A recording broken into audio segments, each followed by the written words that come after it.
Welcome to St Patrick's Church, Donaghmore. My name is Rona Quinn. I'm chairperson of the Diocesan Property Committee and director of the Archdiocesan Trust. I am married to Peter and we are parents to a daughter and a son, Rachel and Peter. Peter and I are directors of Kuma Construction. I am a recent past president of the Construction Employers Federation and I'm currently a member of the Northern Ireland Public Sector Procurement Board. I am also a director of the Construction First Board. I was the first female president of the Construction Employers Federation, so it is possible to change mindsets even in the construction sector. My role in the diocese involves advising the directors of the trust and parishes on property-related matters. Through my work in Cumac, I was very much at the heart of this major refurbishment of St Patrick's Church here in Donaghmore. The project began in 2014. Like every heritage project that we have completed, you're never quite sure of the surprises you face until you really get into it, and St Patrick's Church wasn't any different. The church was built in 1846 and the last refurbishment of the church was in 1981.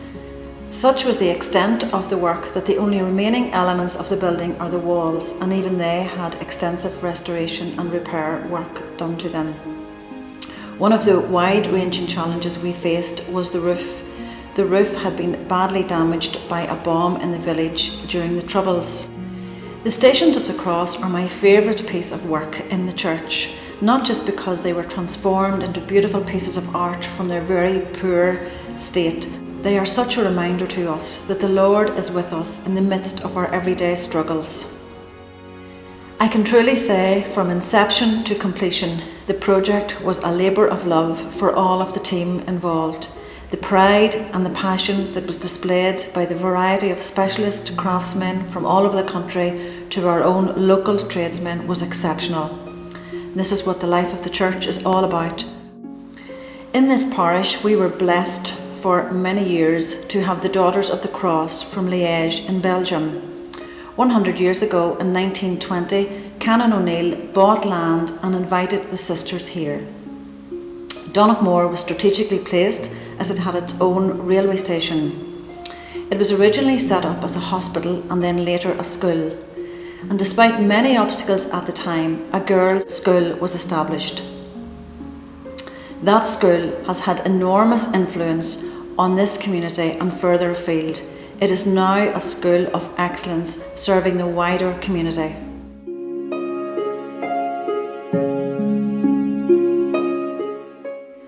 St Brigid was born in Faughart, near Dundalk in this diocese. She is usually associated with County Kildare.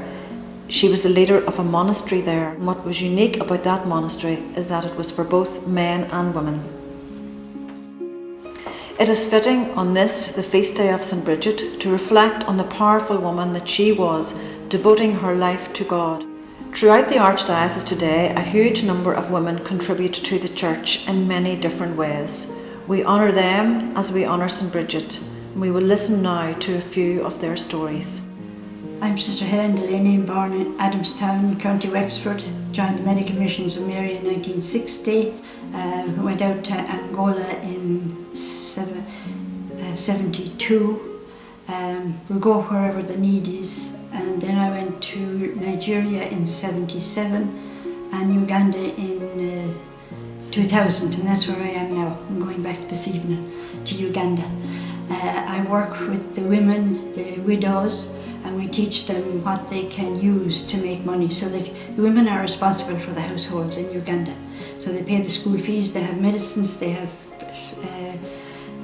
clothes, everything. They are responsible.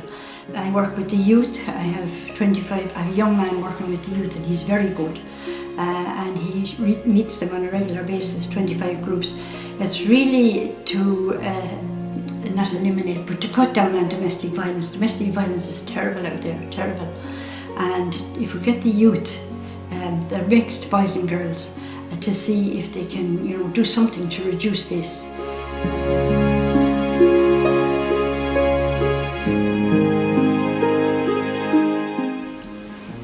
My name is Joan Millin and I'm a member of the Medical Missionaries of Mary. I am from Dublin originally.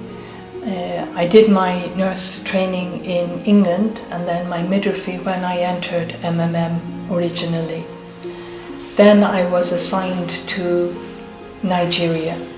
One of the issues that I would say is a big problem, and it's a worldwide problem, is the issue of the position of women. Women being not even second-class citizens, but not actually counting at all. And that is a reality where I worked. When I went out with the idea that I'm a nurse midwife and I can teach these people. But the reality is, I went to serve and I had to learn to listen, to be open, and to change myself. When the pandemic for AIDS came, we went to East Africa to learn from their experience, and I learned about a new program called Education for Life, or Behavioural Change. And I brought that back to West Africa and adapted it to my own scene. When we go out to do vaccination programs, we talk to the women, but we might as well talk to the birds because they have no say. They have no influence in the family.